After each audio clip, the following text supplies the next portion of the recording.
Hello, sports lovers. Welcome to another beautiful episode of Sports Busstop.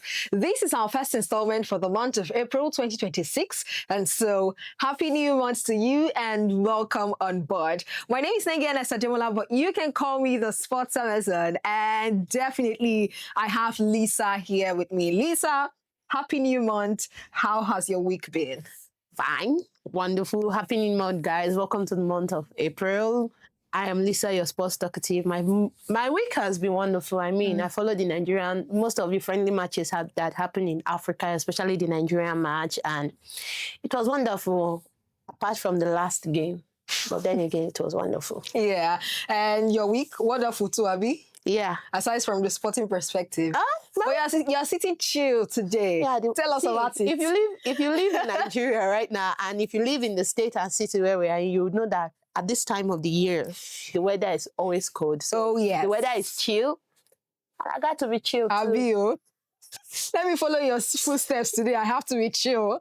Also, yes, as you all know, we're coming in from the month of March, which is generally known as the Women's Month. Yeah. And so today we're going to be discussing some directives from FIFA and the International Olympic Committee as it concerns the women's game in general. Now, these directives were given in the month of March. And so today, myself and Lisa will be having a conversation about it, stating our opinions and thoughts about it, and would also love you to do the same. So let's start from the International Olympic Committee. Now, the IOC announced a new rule for the Olympics, and it is going to start from the Los Angeles Olympics 2028. And the rule says that in the women's category, only biological females are eligible for that category, and this will be determined through an SRY gene tests via cheek swab, blood, or saliva. And it is a test that is going to be done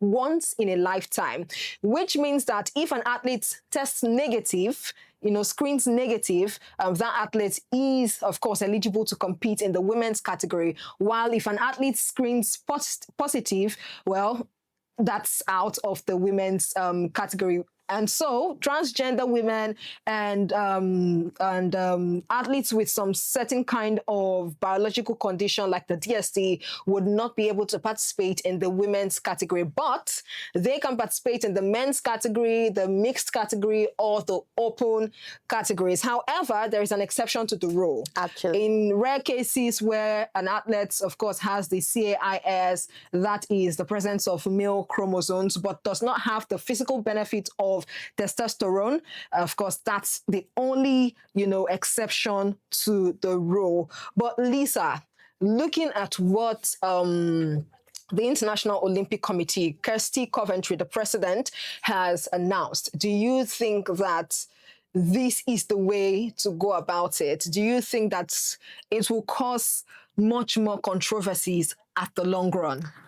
Apart from the controversies, right, first of all, it's a laudable one for the IOC to come up with this, because we have had many stories and many issues over the years where there have been many disputes about certain medals, winnings, and championships where they say that transgender women won against biological women. So let's look at the physical aspects, the physical traits. You know that this is a person who transitioned from being a male to a female. So obviously the traits, attributes, energy, and strengths that a male has, the person still has it, right? Compared to a biological woman who's born a woman, has the traits and physical attributes of a woman. So you can't compare that, actually, because I remember in the 2024 Paris Olympics where the Algerian boxer, there were issues and many discrepancies concerning our winnings in the boxing tournament in the Olympics, where she won a medal, and a lot of people were like, are you sure this person is a male or a female? And after many investigations and tests, it was confirmed that she's female, but she just had some genetical or biological malfunctions that makes her seemingly looks like a male. But this, we are talking about actual men who are females. If you have transgender women in the world of female sports, it's no longer a fair play. It's no longer a fair ground, actually, because let's look at it. It's no longer women competing with fellow women. This is women competing with, you used to be this, now you are this, and it's no longer fair. So for the IOC to come up with this, it means that they are looking for a place where it's going to be a fair ground, where it is women against women, men against men, and it is okay. Let's look at it from this angle. They are going to be sharing campuses. They are going to be sharing hostels. And it's going to bring a lot of uncomfortabilities and a lot of issues where you share bathrooms, toilets, and other things. So the IOC looked at these issues from all perspective. They said they spoke to some of the athletes, so from the pros and cons, and they discovered that, you know what, let's just make it strictly female. When we mean strictly female, biological female. But then again, I think I have a problem with this issue because there's what we call, there's the scientific error. For example, a female can go through this test, and at the end of the day, there will be errors where there will be certain discrepancies because of their biological, because of the way they were born biologically. Because let's look at it holistically. There are females who are born with some masculine traits, actually genetically in their DNA and all that. So, what is the IOC doing to curb that part of the errors and controversies? And there's going to be lots of pushbacks because we hear that a lot of people are already calling it a political move. So we are expecting to see lawsuits.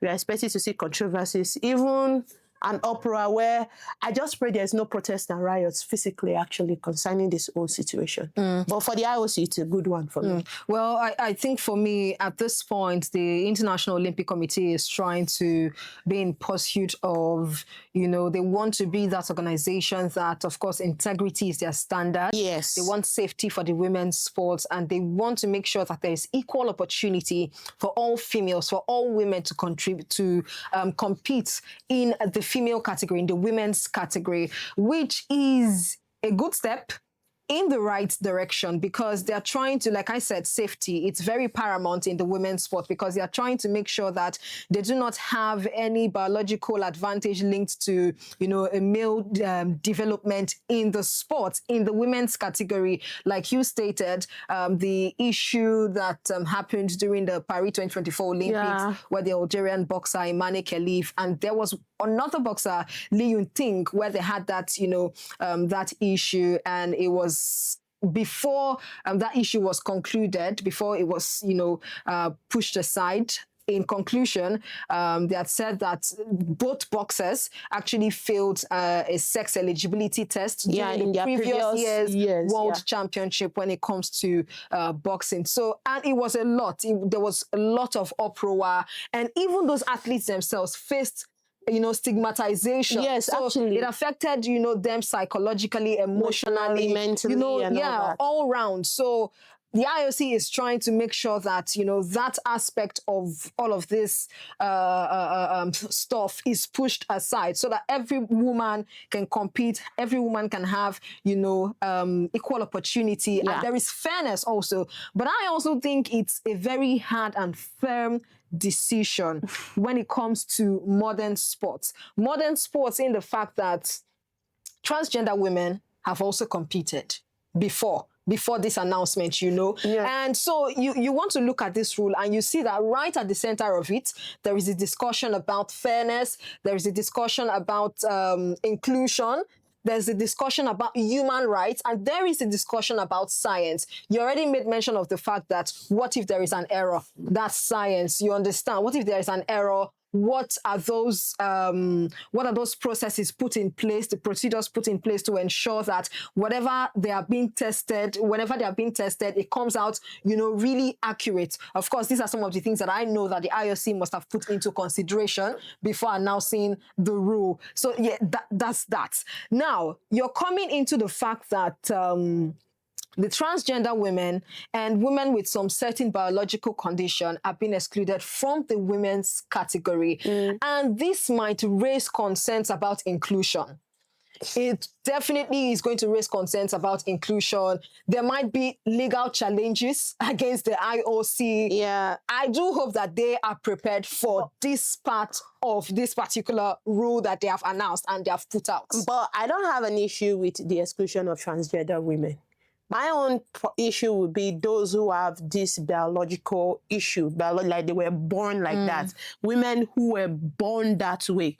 But then again, I believe the IOC should come up with an exception for There's already an exception women, for such women. For such women. Yeah. But for the transgender women, I think this is the IOC just sending a message like, pick on someone your own size. That's what the IOC is trying to send a message of. Because sports, long before we have this transgender and all that, sports used to be just male, females, and we don't have any of these issues. I mean, it is women against women. Let it be that way. If there's a pushback, maybe the IOC, I'm just suggesting, can create a sport for them. That is. There are other categories, like I mentioned. No, but the open category. Like recently, they even introduced a new category about a quartet relay, where it's a mix for male and females. They come together for a 400-meter relay. So maybe they can participate in that. Yeah, so let's just watch and see what happens with this rule, how it unfolds, and definitely starting from the Los Angeles Olympics 2028.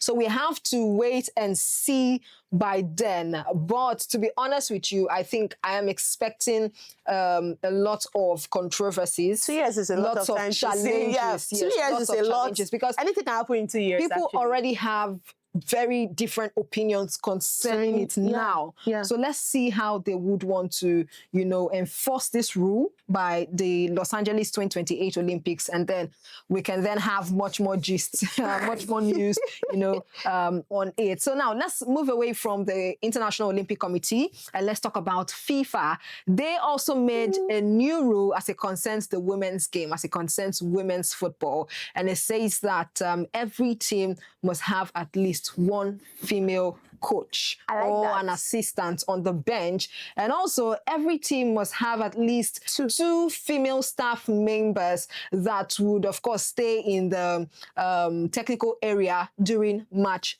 day. Do you think that this is too short of a notice for these things? First of all, it is very short. I mean, this decision, so I want to believe that there have been lots of processes that led to these plenty decisions. But then again, it's too short because the Under-17 World Cup will be starting very soon. Yeah, the Under-20, Under-17, Under-20. The Under-20 World Cup will be starting very soon. Also, the Women's World Cup. But then again, I want to applaud FIFA for these old decisions because it's been a long time coming where in the last edition of the Women's World Cup, we had 32 countries. Out of 32 countries, we had only 12 led by female coaches, coaching and assistants. But it seemingly looked like it was a male-dominated it tournament. Is actually. But then again, women's sports in general, football, basketball, sports is always male-dominated. And I believe the fact is because there have not been lots of women in the scene when it comes to managerial positions and coaching positions.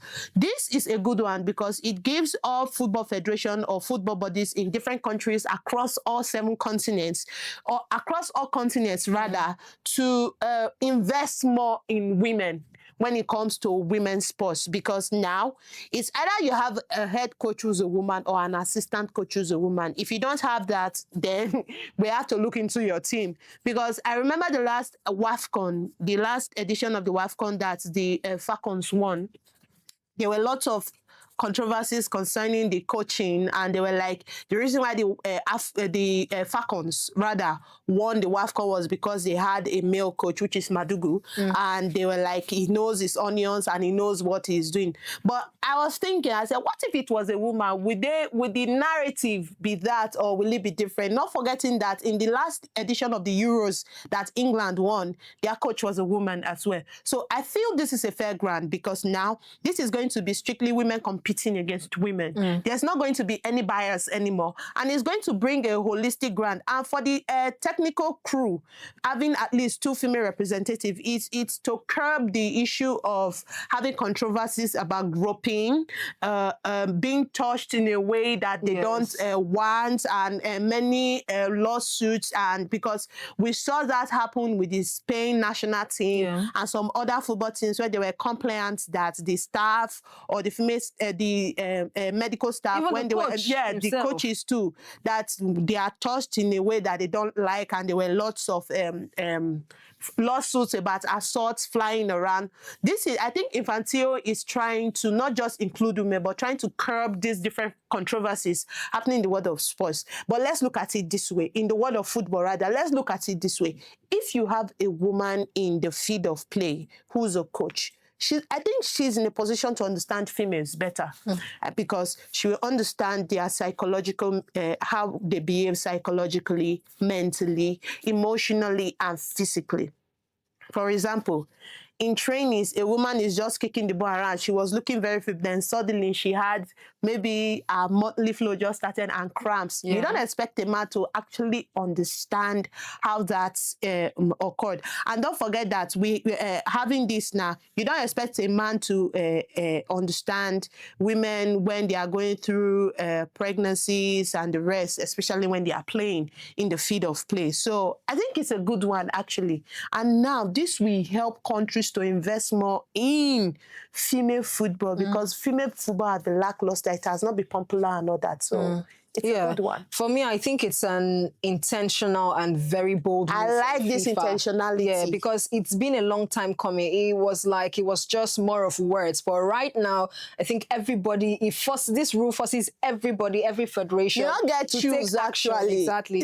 To take action. And, you know, it will create opportunities for women who are qualified to take on these roles as coaches. You come to the grassroots level, you have a lot of female coaches, yes. And like you stated, I would like to reiterate that it will definitely get federations to invest into women, train them, train them properly, or hire. You know, it will just make sure that the system accepts women very well in those leadership positions. So I think that's what it's going to do. And I believe that, and I also feel that this time around, there's going to be a sense of equality when when opportunities happen, because when you hear about opportunities about professional trainings and courses, most times it's always geared to the male counterpart. Just few females. You see few females going for coaching courses and trainings. But right now, countries would be, should I say, forced to invest more in women when these kind of courses and training come, because they have no choice than to train women. I mean, if there are opportunities, at least 5 women should be able to go for these trainings and come out successful. I mean, we have women doing great in the world of sport, football, rather. And looking at the future perspective, it will help young girls. Actually, I mean, a girl could be in this sporting environment, sporting business, and she would have someone to look up to when she watches TV, watches the women's game. She sees a woman on the sidelines handling, you know, a team, you know, achieving so much. That would put that mentality in their head. It will motivate them to say, okay, when I grow up, I actually want to coach, you know, a female team also. You know, that would make them, the younger ones, you know, aspire to be in such position. So overall, this is going to be a very good one. So let's just wait and see how, of course, the system is going to affect it. It's not going to come without its own challenges. No, there would be challenges, but then FIFA has made the rule, so everybody at this point definitely needs to take action. Would adjust at the end of the day. Every team will adapt at the end of the day. But of course, this is one thing that is good for the women's game. So this is where we'll draw our curtains on today's episode of the podcast. My name still remains Nengi Ernest Adimola, and please do not forget to drop your opinions and your thoughts in the comment section concerning the new rule from the IOC and also from FIFA. And I am Lisa, your sports talkative. See you on our next episode. Have a wonderful weekend. Bye, guys.